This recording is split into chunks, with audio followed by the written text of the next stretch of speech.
The brutal war between demons and elves had been ongoing for over 1,000 years with no clear victor, until Demon Lord Moven summoned a rejected, useless film director from the human world to tilt the battle in their favor. Before he got smacked into the demon world, life had already been smacking Monty for 12 rounds straight. His film crew didn't see a future with his outdated movies, so they ditched him. The broke director took his rented camera to the park to have a cry when he was startled by Leah, one of the supervisors from the demon race. She had the fakest monster costume to hide herself from the other humans. She removed the head and introduced herself after confirming Monty's identity. The director was skeptical when she told him of Demon Lord Moven's wish to shoot the greatest movie for the demon race. She proved that they were real demons by having her maids Laika and Kate transform into horrifying monsters. Monty was so terrified that he ran home and packed his bags ready to go into witness protection until all this madness blew over. Unfortunately, Leah was already at his apartment knocking like a girlfriend who's about to have an emotional crash out. He tried to escape through the window, but Laika and Kate were already blocking it, looking ominous. Monty had no other option but to try and find a hiding place in his apartment. This guy never won hide and seek as a kid because they easily found him. Things got worse when the gangster he hired the filming equipment from came to collect his money since it was overdue. The criminal busted into the room ready to end Monty after he shut the door in his face. The gangster pooped his pants when he saw the monsters and politely let himself out. He stated that the director could have all the time he needed with the equipment. Things finally calmed down, which allowed Leah to ask for his help again. Monty realized that he left the camera on the park bench during the commotion, and it got disassembled by the maids when they transformed, so it was collected as trash. The demons helped him go dumpster diving to find the pieces like they were the Dragon Balls. Their long day of searching paid off since they managed to get all the parts. Leah assembled it for him using her magic, but it was no Dragon Balls, so Shenron didn't appear. Instead, Monty pointed out that the camera was flickering so he couldn't use it to film. He already knew about the problem and how it didn't affect the shot. However, he didn't want to work with the demons, that's why he lied. Leah already figured it was only an excuse because he never had the intention to make the movie for them. She gave a mini speech on how she thought he was a director passionate about monster cinema. The tears she left behind triggered him to recall all the times he was denied funding for his film because the monster movie trend was old news. He didn't want to make Leah feel the same rejection he'd spent years swallowing, so he confessed that the flickering wouldn't affect the final product and agreed to make the movie for the demon race. The director brought his luggage to the rooftop ready for his new adventure. He stamped his hand on the contract without reading it, which was a rookie mistake. A portal suddenly appeared under his feet. Dark hands emerged and dragged him to the underworld as Leah revealed that the contract he just signed enslaved him. She was going to have him working hours that would make a sweatshop seem like a breeze. The guy's luggage didn't follow them. Monty found himself free-falling into the demon realm and landed in a compromising position for a man. He got up and was in awe of the huge volcanic monsters towering over them. Monty whimpered like a puppy as he evaded the crazy blasts from the maids. The director's situation was worse than being told to do a keynote speech in front of 10,000 people on a topic you knew nothing about. The demons were trying to scare him into submission. Leah dropped behind Monty as he demanded to be sent back home. She didn't realize that they had him right where they wanted him, and ruined it when she crumbled at the director's feet, begging him to forgive her for bluffing so hard. Monty was fed up with all the gaslighting and flip-flopping, so he didn't believe her words. She skillfully chased him while bowing an apology,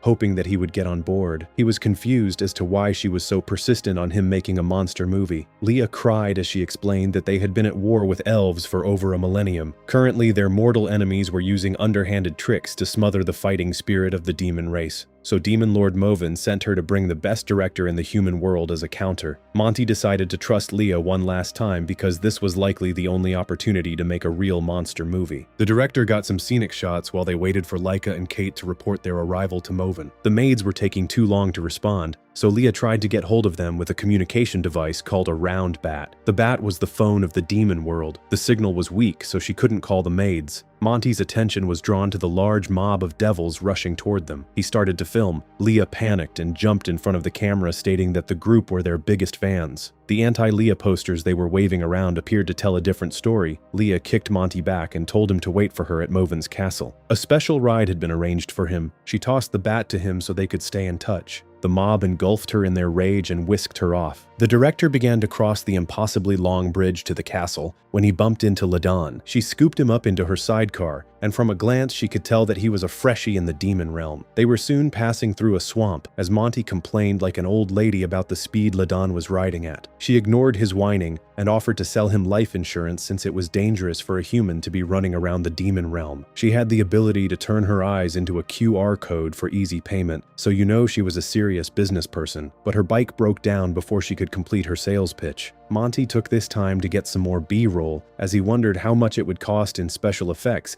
if he was to have such swamp creatures running around. Ladon decided to do some business promotion when she realized that the camera could record. She presented herself as the CFO of the demon realm. Her motto of profits over everything got Monty suspicious. He randomly stated she was giving off the vibe like she tanked the nation's treasury and was now scamming to raise cash. Ladon was stunned with shock. She wondered how this useless human knew. She somehow lost the treasure that filled Moven's vault. Currently, she was willing to do anything to gather the funds to replace it before anyone found out. Ladon had to eliminate Monty because he knew too much. Little did she know that it was just a lucky guess. She transformed into a dragon and picked the director up into the air. The director called Leah for help using the bat. She used the portal feature of the communication device to teleport to his location instantly. She kicked Ladon in the face, causing her to spit out the director. The CFO was surprised that the human was with her. Leah had held Monty up with her whip, giving the director the perfect view to capture the battle between the two officials. Leah tried to evade Ladon's blasts and ended up dropping him into the swamp water, which caused hallucinations in humans. Monty was too locked in to worry about that. The camera had to keep rolling. Ladon revealed Leah was getting cancelled by the demon race for defacing an elf movie poster. Monty was rightfully confused. Leah hit Ladon with a powerful lightning attack that sent her back into her normal form before she could tell everything. The CFO gathered her scattered things and promised to get her revenge. She forgot to collect one of her orbs, which activated. It showed a young Leah acting all cute. Monty decided to capture the projection. Leah threatened to execute him if he told anyone what he just saw. She kicked the orb into the swamp like she was in the World Cup, but the creatures inside didn't want it and knocked it back. The orb started to show that the general population was against Leah making a movie. They felt like real demons only watched elf movies. Some even called for her to be banished for her actions. The demon lord sent her to find a human director to keep her busy from causing more trouble. Moven didn't have any intention to support the project. Monty could see she lied to him again. No one believed in her movie idea, and they all saw her as a laughingstock. The director didn't give her the chance to explain. He walked away sick of her lies and not wanting to be part of her circus show. The hallucinations finally kicked in when he saw donuts entering a tavern. He assumed his hunger was making him see things, but he still followed them in. He got a drink and joined in on the rant bad-mouthing Leah. Monty did such a great job that the crowd tossed him around like he was a hero. During the cheering, he realized he was doing to Leah what people did to him in the human world. The guy teared up thinking about it. The guilt drove him to return to Leah. He told her that he wanted to give her one more chance. Even if the demon realm didn't understand what she was trying to do, he did. The duo returned to the tavern where Ladon was playing the latest episode of the Elven Princess Duco's show, which had the demons in tears. The duo interrupted it and put on the action-packed footage of the two officers fighting. The audience were not interested in the slightest because they had seen it all before. Leah got livid when the clip of her childhood self started playing for everyone to see. Monty knew his life was over if he was caught, so he, Uselss, bolted it out of the inn. Meanwhile, in the sacred realm, Luli, who was the little sister of the elf hero, took it upon herself to end the wicked and evil demons by eliminating Moven. She cosplayed as a demon to infiltrate their realm. Her noble mission currently looked like a homeless commercial as she sat under a bridge freezing and starving. During that interim, Monty and Leah finally arrived at the castle just as Kate was getting dragged out by a guard kicking and screaming. The director heard a swing of a blade and red liquid covering the floor. He assumed the maid had been eliminated for making a mistake. Monty's fear only increased when he saw Leah addressing a huge demon. The guy concluded that the menacing figure was Moven and started to panic when Leah spoke so casually with the Demon King as she pitched her movie idea. She felt like the elf movies were propaganda, which turned the demons into soft, obsessed fans, and she didn't like it. The outrage her poster stunt caused was proof of her worry. There were currently lots of civilians outside the castle demanding she be punished. Moven conceded and gave his support for the monster film, but he wanted her to keep it on the down low. Ladon came in with a delivery for the Demon Lord just as the duo were leaving. She was so surprised to see them that she tripped and fell with the goods. A doll of Princess Duco among other elf merchandise spilled out. It looked like the demon lord was also a superfan of elven entertainment. Ladon excused herself, not wanting to be part of the drama. Leah angrily went over and reached in front of the huge demon. She pulled out a caped cat wearing a crown. Monty was dumbfounded to learn that this was Moven. The cat explained that he bought the stuff to gather intel on the enemy. The whole place quaked when the demon lord got angry that Leah would disrespect and doubt him like that. She realized her place and apologized. He sent her off with the task of making the demon race's greatest movie. As they left, Monty saw that Kate was fine. She was crying because Moven didn't give her a hug. The blade swing and red liquid on the floor was Laika cutting some watermelons, so he misread the whole situation. Some days passed and Monty threw away the low-key request of the demon lord and held an audition for his monster big movie. The director was excited to pick out some crazy-looking monsters. On the other hand, Ladon disguised herself as a clown to host the talent search. Her goal was to exterminate Monty, and she even spent a fat stack on a gun. She played her cover well and introduced the prospects. The director was mortified when they started dancing like low-budget cruise ship entertainment. He jumped out of his judge's chair to berate them for the poor performance. He needed menacing evil, not Broadway sloppy fluff. Ladon found the perfect chance to slay Monty when he got close to her. She whipped out the gun and pulled the trigger like she was doing a drill in the streets. Unfortunately for her, she was sold a water pistol, so all it did was soak Monty. He snatched the gun from her and returned the favor. During the fuss, Luli collapsed just outside the audition venue. The smell of the free food jolted her back up. It was available for those taking part in the auditions. She signed up and joined the crowd with her plate of food. She watched the demons interact with Monty. Her bias made her see demons bullying an innocent human, when in fact it was rather the director roasting them for doing a bad job. The elf felt like she had to save him. Ladon was ordered to pluck out some talent from the crowd, so she picked Luli since she looked intimidating as she aggressively ate the food. They didn't know it was her first meal in weeks. Monty liked the fierceness in her eyes, but he didn't have a role for her. Her cover was almost blown when Leah took a closer look and stated that she reminded her of an elf. But looking closely at Leah, I could swear she was an elf too. No. Ladon didn't think it was possible for the enemy to be this deep in their territory. Monty suggested Luli play the villain in their movie since she gave off the elf vibe. Ladon tried another assassination attempt with a bazooka, but it was another water gun. Her cover was also blown in the process, which led to a fight between the two officers. Luli accepted the job when she learnt that Moven would be coming on set to visit them during filming. This was the perfect opportunity to take out the demon lord without having to fight to the castle. Later that night, she tried to use her magic to clear Monty's head because she thought that he had been corrupted by the demons and made to work for them. She later snuck into his room to rescue him, but he thought that she was taking her role seriously when she told him that she was an elf. He assumed they were practicing her lines when she professed hatred for demons. The crew later tried to shoot a few night scenes when Leah caused the volcano giants to appear again for some epic shots. The following day, Kate was asked to star in the next scene as the dragon that would fight Luli, but the elf's intensity frightened the maid back to her normal form. Her fear was justified because Luli was really going to cut her down. Monty didn't show any compassion and rather got annoyed at her and everyone on set for their incompetence. He looked to Leah, who was chilling on a nearby cliff, to do something about the talent, but she was busy on a call with Laika. The maid reported that there might be a mole in the crew.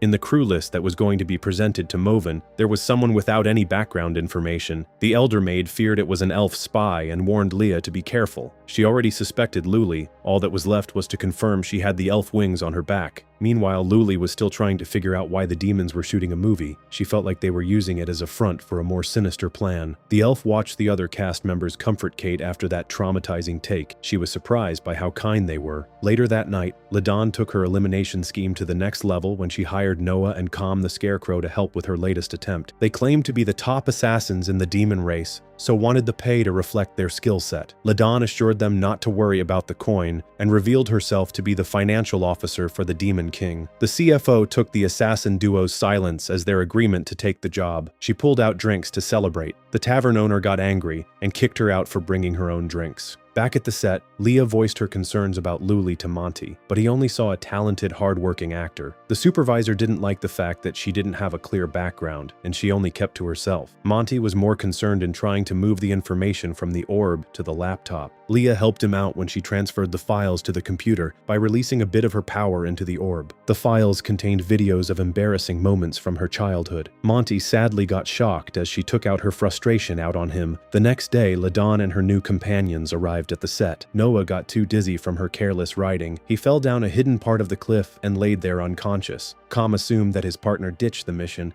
but told Ladon that he went to deal with Leah as planned. The CFO took her position and saw a straw man hung on the set. She thought that it was Kam who had camouflaged himself perfectly ready to strike. Ladon transformed into her dragon form and ambushed Monty as he was brushing his teeth. The director yelled for help, but Leah was too busy struggling to mass delete all the humiliating videos of her. Luli came in clutch and deflected the blast, which would have certainly turned Monty into ashes. She dodged the CFO's attacks as she switched between riding on her great sword Silver Surfer style and dashing around. The demon's scales were tough enough to block her sword strikes. Luli paused her counter to save Monty from another fire attack. The elf wasn't going to allow the demons to hurt the innocent on her watch. Monty quickly grabbed his camera because this scenario was the same as the one they struggled to shoot the previous day. The rest of the crew stayed back thinking that it was part of the movie. Luli darted around Ladon's blasts and landed a clean strike with her blade. The demon countered with a tail swipe that sent the elf flying. Her clothes were in tatters and her back exposed as she laid on the ground. Shockingly, there were no wings on her back. Ladon turned her attention to attacking Monty. She blasted him till he ended up below the straw man. She still thought it was Kam and egged him on to eliminate the director. It dropped down, but Monty knocked its head clean off with his camera. Ladon fell into despair, causing her to return to her normal form. She held the head of the strawman, crying about the amount of compensation she would have to pay to his family. She wished she took workplace insurance on him. All her whining distracted Leah enough for her to fumble her mass deleting attempt. She came out enraged and unleashed a huge spell against the CFO. The assassins saw it from a distance since they deserted long before the mission started. They were glad they didn't clash with the supervisor after seeing her power. Monty recorded Ladon's apology and promised to pay for all the equipment she destroyed during her attack. Leah also made her work on the movie for free. She signed a contract to seal her vow. Ladon revealed she was attacking Monty because he had some dirt on her. The guy was oblivious to what she was talking about, but she didn't believe him. Leah somehow managed to make it about herself, saying that Ladon was jealous of her and tried to attack Monty to get to her. She excused herself when Laika called to tell her about the suspicious name on the list. Turns out that it was Monty's other name, which explained why it didn't have any background information. She put an end to her investigation and lowered her wariness of Luli when she didn't spot any wings on her exposed back. Later that night, Luli soaked her feet in the nearby river, and it's revealed that her wings were on her nasty, crusty feet. Ladon later tried to play a fast one by saying she was broke, so she couldn't pay for the damages. Leah didn't believe her for a second and hanged her upside down. She cracked her whip on her and shook out some gold coins. The CFO was adamant that those 2 coins was her net worth. She overheard Monty complaining that they needed more leading actors. Ladon suggested they try and recruit Pluton, the prince of the demon realm. He was Leah's idol and the most popular guy in the demon race. Think Michael Jackson in his prime. Pluton had the looks, brains, and military might as he earned honors fighting against the elves. The only problem was that no one could ever remember his name. Sadly, the guy got put in a coma after getting a nasty injury during one of the battles. Monty already loved everything he heard, but the thing that sent him over the edge was when Ladon revealed that Pluton was stupid rich. The crew set off to his castle. The director couldn't miss the opportunity to film in such a terrifying location. The terrible rumors of Pluton's brutality only added to the dread as they moved through the castle. They finally reached his resting place, and it was no surprise that this menace was sleeping in a coffin. Leah first politely tried to wake him up, but she couldn't even remember his name to call out to him, so she got a bit more aggressive by whacking the coffin with a huge mallet and dropping it on the ground from the ceiling. The others created a little camp with the nearby candles to keep themselves warm, while Leah continued to fail to wake the prince up. Kate pulled out an orb that started to stream the latest season from Duco's Magical Girl TV show. Monty was impressed with the production, but the sound of Duco's voice woke Pluton from his slumber. A burst of energy blew the lid of his casket, which squashed Monty like he was a cockroach. Pluton demanded to know who was stupid enough to trespass into his domain. He attacked the screen when he saw Duco on it, but his spell passed through. Leah and the other demons bowed down as they apologized for disturbing his rest. Luli was about to attack, but she was dragged on her face, which made it look like she was also bowing. The supervisor explained how the elf race was using their movies to rot the brains of the demons. The prince was extremely doubtful that this was possible. Well, he ain't seen TikTok. Ladon took over the pitch and played on Pluton's incredible vanity. She told him that the demon race needed him to star in their very own movie to restore the glory they had lost. The elves had used their films to surpass them in power. He was further convinced when he saw Duco perform a formidable spell on the big screen. The prince thought he could gain a similar level of power if he participated. The CFO presented the camera as the magic item that could manifest his full potential. Leah shocked Monty back to life and introduced him as their director. Pluton agreed to be their protagonist. Leah was impressed with Ladon's pitch. Little did she know that the CFO only wanted the prince on board because she knew he would help finance the movie. She was playing 4D chess as she wouldn't have to use her savings to pay for the equipment. Pluton held a ceremony for his return. The crowd went wild when he revealed the chest full of gold coins. His fans shouted every random name under the sun, apart from the actual one. Monty was ready to shoot Pluton's first epic scene against Luli. The elf had a flashback as she stood before the prince. It's disclosed that Duco was her older sister and the hero of the elves. Luli was annoyed at Duco for making stupid movies that the demons enjoyed. She ripped her poster and stormed off. The sacred hero was sure that her little sister would understand one day. Luli took all that frustration mixed with her hatred for demons to smack Pluton about. The prince thought he had to go through this pain to get strong, so he didn't fight back. His face and body was messed up by the end of the session. Meanwhile, in the sacred realm, Duco got worried when she found out that Luli had snuck off alone into the demon world. She was the one who handed Pluton the fat L when the elves launched a deep offense to Moven's castle. The prince confronted her and got irritated when the other elves forgot his name. He prepared to hit them with a huge attack, but Duco got serious and stopped him in his tracks.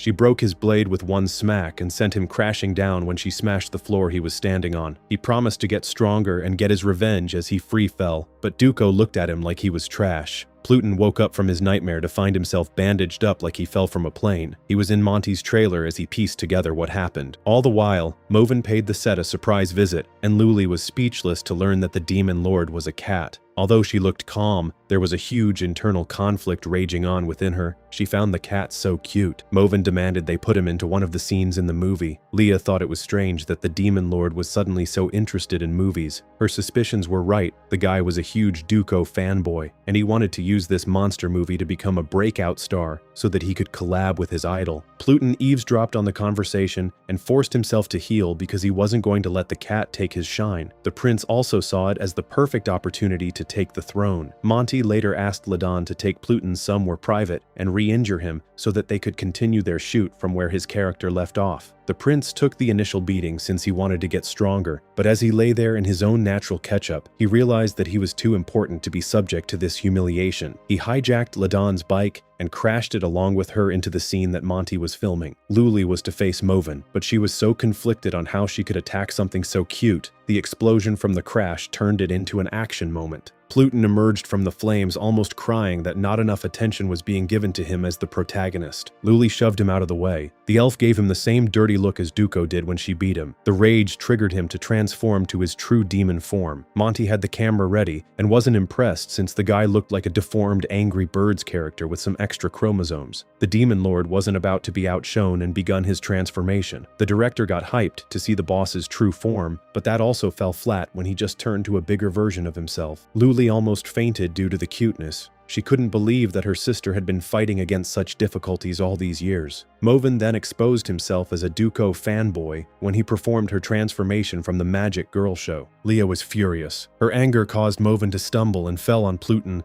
She held the Demon King like a wet rag as he confessed his sins. Luli now understood that her sister made her movies to mentally break the demons. Pluton regained consciousness and found himself in the same state as the beginning of the episode. He tried to escape when he realized that Ladon had been assigned to take care of him. He professed to still being the protagonist as he floated away in Monty's trailer. The director called for a crew meeting where he passionately presented the classic cross-species love story, which was important in every decent monster movie. Leah stepped forward as she volunteered to bring that element, but Monty dismissed her because one of her embarrassing videos showed her pretending to get married to a toilet. He even had the confidence to shoo her away now that Moven had left his OP-looking bodyguard to help him. The director could behave anyhow to Leah without her attacking him, but she wasn't going to become his doormat. The supervisor also wanted to prove that she was an expert in romance, so she suggested to Monty that they try a love scene. The director recoiled and rejected the idea, which seemed to upset Leah. He heard the other crew members whispering among each other that Leah's reaction might hint that she wanted to be with the director. Monty tracked her down by the lakeside. He wasn't sure if she was really interested in a waste of space loser like him. She had him wrapped around her finger when she collapsed into his arms as she told him that she was currently in a weakened state. According to her, demons entered this state for a period, and they were weaker than a human. Monty's brain was telling him that it was a trap, but her seduction was too powerful. He agreed to give a relationship a try, but she wanted them to get married, and the guy went along with it since he wasn't thinking straight. Monty recalled his childhood dream of wanting to marry a monster. It was finally coming true. However, he didn't imagine the venue being in a coliseum filled with blood-starving demons. The director stood there in his suit, oblivious to what he had just got himself into. Presenter Ladon welcomed everyone and gave special thanks to Pluton for sponsoring the wedding. She handed the guy a wooden sword and left the fighting pit. Turns out that weddings work differently in the demon realm. It was an ultimate duel where the victor devours the loser's body. This process conceived the next generation, while also ensuring they were stronger. Leah came out in a crazy battle armor and hurled a spiked mace at the director, which he narrowly dodged. She didn't even wait to hear his warning to back off as she continued a volley of attacks, which left Monty almost peeing his pants. Nah, I'm sure he peed his pants. He finally grew a pair and blocked Leah's attack with his wooden sword. He thought that would startle her, but she just crushed the dead tree and went for the finishing blow. Monty pled for mercy and promised to put some respect on her name by asking for her opinion on all decisions going forward. Leah put an end to the wedding after hearing this. She planned it all to teach the director a lesson, but the crowd started to get heated since they came to see a mauling. Pluton wasn't about to get played, so he unleashed a spell that stirred the darkest and most wicked impulses in those caught in the array. He expected Monty and Leah to start ripping each other apart, but they ended up confessing their feelings for one another. The prince increased the intensity of the spell, which ended up affecting the demons in the stands. A huge brawl broke out in the stadium as everyone attacked each other. Luli arrived with a sack full of weapons ready to save Monty. She was confused seeing the couple dancing as chaos and flames erupted behind them. When the madness finally subsided, Monty was brought before Moven, who approved of the marriage. The director tried to convince everyone that he was married to his work, but they didn't believe him. The demon lord brought up his Duko shrine as soon as the place was clear. Ladon delivered her latest movie for him to enjoy. Moven wanted to keep Leah distracted with the wedding so he could fanboy over Duko in peace. So he asked Ladon to throw a celebration to honor the engagement.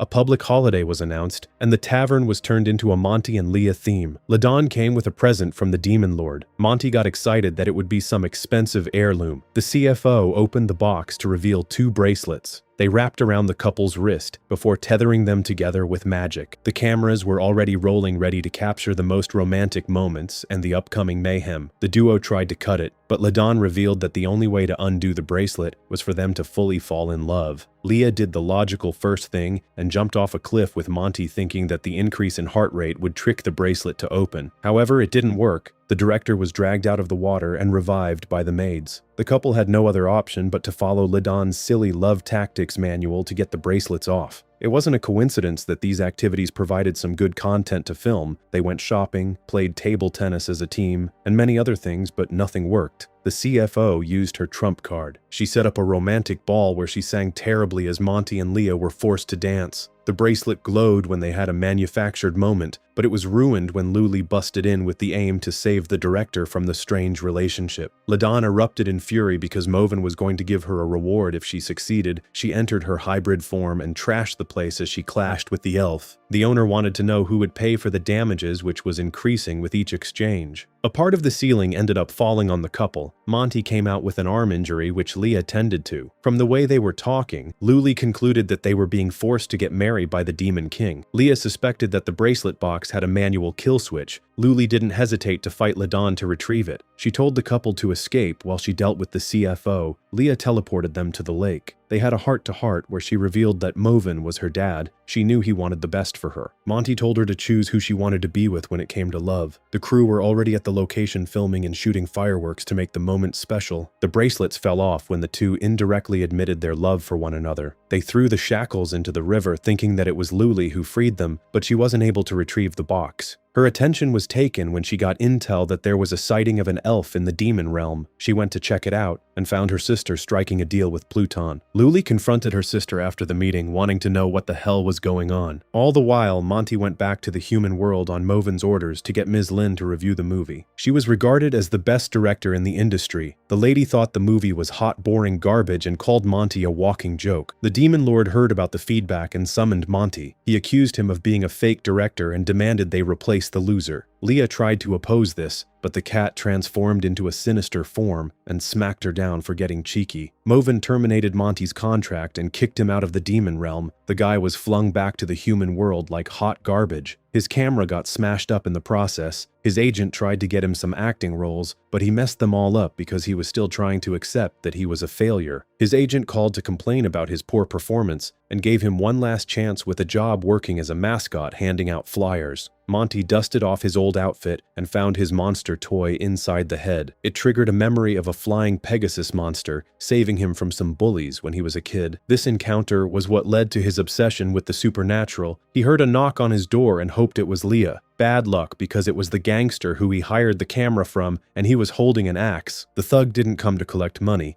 He only wanted to teach the director a lesson. Monty couldn't prevent him from busting into the room, so he escaped from the window. They both ended up in the park when Monty tripped and fell out of exhaustion. The Pegasus monster appeared again and burnt the gangster's axe, which turned out to be rubber. The criminal fell to the floor in fear as the Pegasus transformed to its normal form, which was Leah. She tossed a pouch of gold coins as compensation for the broken camera. The thug quickly excused himself because it was more than enough money. Monty couldn't believe that the Pegasus was Leah this whole time. The duo went to the rooftop where she fixed the camera again. She straight up told him to get his rear end back to the demon realm to finish the movie because she didn't fire him. Monty followed her back, but things had changed. The duo were now wanted criminals. Guards were looking for them. The film crew was disbanded by the Demon Lord, and Luli was MIA. Ladon was the only one crazy enough to help them. She pulled up on her bike and took the fugitives to a hidden location to plan their next move. Moven split the crew because he made a deal with the elves, which involved inviting Duco to the demon realm for a tour. This was Leah's worst nightmare, so Ladon encouraged her to overthrow Moven. The Demon Lord was overseeing the preparations for Duco's huge concert, which was being held at the Colosseum. Monty and Leah snuck in with their terrible monster outfits. The coward cameraman hid at the upper stands saying that he would keep a lookout. We all know the guy didn't want to be near any of the action. Leah saw an opening and dashed in to attack, but she was captured by a magic chain trap. All exits from the arena were closed simultaneously. She sacrificed her beloved monster suit to break free from the chains and grabbed Moven only to realize that it was a puppet. Leah was outsmarted and she found herself surrounded by her old crew. A barrier was erected over the Colosseum to prevent an airborne escape. The Demon Lord made a smug appearance and offered Monty forgiveness if he ditched Leah and became his personal director. The turncoat director accepted the offer without hesitation. Leah couldn't believe that Monty was stupid enough to believe her father after what he did to him. The rest of the crew couldn't disobey the Demon Lord's orders. All they could do was plead to Leah to surrender since they didn't want to hurt her. Leah tried to save Ladon from being punished by claiming that the CFO had betrayed her to side with the Demon King. Ladon was relieved because it saved her from revealing that she did actually betray the duo and lured them to the ambush. The crew begun their assault on Leah, and she was able to defend herself initially and hit some nice counterattacks. However, they overwhelmed her with their numbers, and the Demon Lord pinned her with a gravity spell. Leah allowed Ladon to capture her so that her name would be cleared. Moven's bodyguard tried to cut down Leah since he was going for the dead part of the wanted poster. Leah's blood splattered on Ladon, which triggered the memories of their youth together as friends. The CFO had a change of heart and turned into a dragon. She freed Leah from captivity with a fire blast and picked her up. Monty ran away during the commotion and grabbed Leah's hand for a lift. Ladon busted through the barrier and escaped with the duo. The CFO got irritated when she learned that the couple knew she was working for the Demon Lord. Leah emotionally manipulated her to help them. We later discovered that Luli had returned to the sacred realm with her sister. Her overall experience with demons was positive. She now understood Duco's less hostile behavior toward them, so it was only more shocking when Duco revealed that it was all an act to lower the demon's guard so that they could wipe them out once and for all. Duco showed her the orb, which depicted a prophecy that the elves would face an extinction-level attack from the demons. Many elves would lose their lives, but in the clutches of despair they would create a secret weapon, which they would use to take victory. Duco made the movies to distract the demon race while they covertly worked on the prophesied weapon. It was finally ready, so the elves were going to use it to attack the demons before any danger manifested. Luli felt conflicted after seeing the prophecy. Her sister told her to stay put while she put an end to this long war. The true nature of Pluton and Duco's meeting was finally revealed when the elf army teleported to the demon realm without issue. The prince had allied with them. He ensured they had a safe place to deploy, which won the trust of the elf elder. They revealed their secret weapon to him, which was a magic-powered battle mech. Pluton gave a mischievous smirk after seeing it. Meanwhile, the demons gathered at the Colosseum to watch Dooko's performance, oblivious to what was about to hit them. Kate escorted her to meet Movin after her song and dance. She was expecting to face a terrifying monster and was ready to lose her life to defeat him. She was completely disarmed when she was greeted by a nervous cat serving her tea. His cuteness made her anxious, but Movin choking on his drink acted as the perfect icebreaker. The elf hero rushed to help, but it resulted in her performing cat tricks with the demon lord. Back at the sacred realm, Luli was still conflicted because her experiences with the demons was completely different from what the sacred artifact showed. She wanted confirmation, so she knocked out the guards protecting the artifact and stole it. Luli returned to the demon world and located Monty and Co. She revealed her identity as an elf before ranting about the demon's future crimes. Naturally, Leah and Ladon were confused, but the CFO was ready to fight when Luli equipped her sword. She rushed in her hybrid form and exchanged high-level blows with the elf. Leah wasn't going to fight fair and ambushed Luli from behind, knocking her out with her whip. The orb rolled out as the elf laid on the ground. The prophecy started to play for the trio to see. By this point, Luli had awoken but was tied up. She admitted that the demons were weird, but she never saw them harm anyone, so she didn't know how to feel about all this. Monty noticed the flickering at the end of the prophecy footage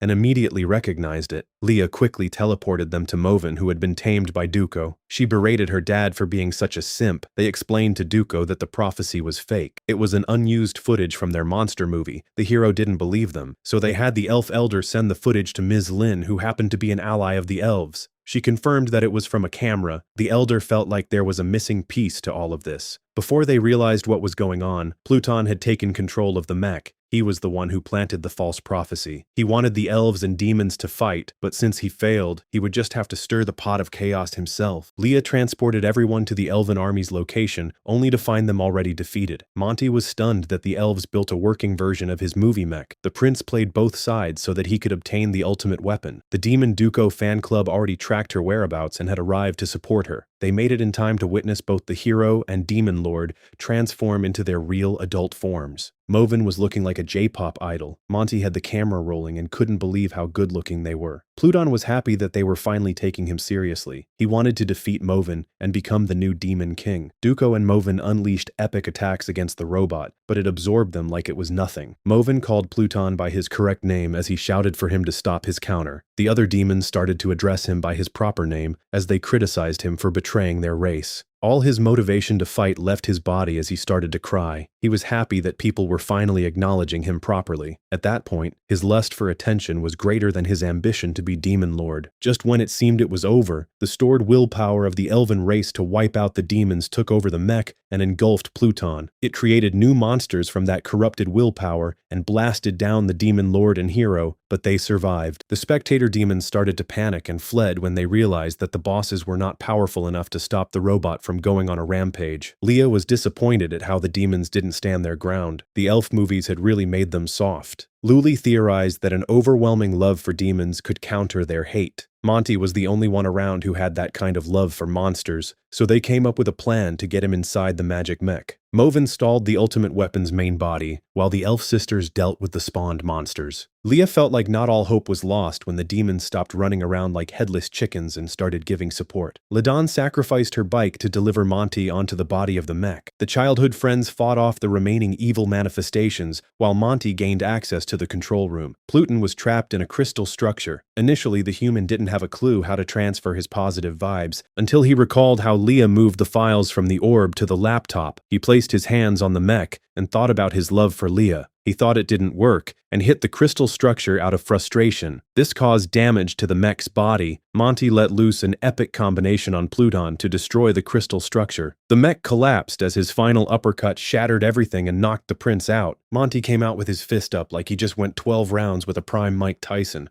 At least everyone cheered for him as though he did. In the aftermath, the movie was finished with the help of Ms. Lin and Monty's old co-workers. It became a mega hit and won major awards. Monty was now a top-class director, so the jobs rolled in. He still felt empty despite his success because Leah didn't show up in his life again. He tried to transport himself there, but nothing happened. The guy sat on his park bench, depressed when he was suddenly summoned by Leah. She slapped him with her book when he expressed too much joy seeing her. Leah revealed that the movie was a hit in both the demon and elven realm. She had become a huge star with a rabid fan base. It was only now that she had the time to summon him back. Leah asked him to direct a part 2. This time, they didn't need a contract since they trusted each other, bringing the anime to an end. Thanks for watching. Now go level up. See you in the next recap. Peace.